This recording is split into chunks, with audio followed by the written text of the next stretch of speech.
The size of the herd varies from 20 to 1,040 members.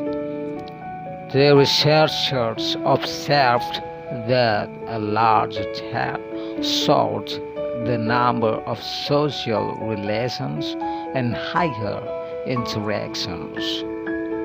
Social bonds are an important part in the flamingo's life. Flamingos who became a couple will spend life together.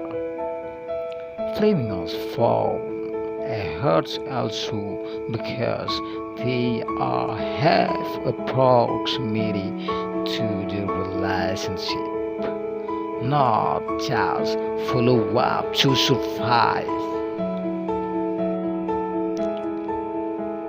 In addition to loyal flamingos, also had a friend of hell in his life.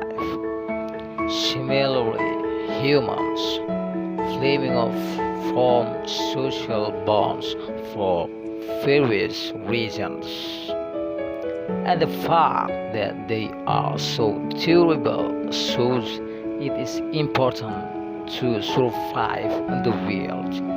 Explained as also one of the researchers created from National Geography's Curiosity.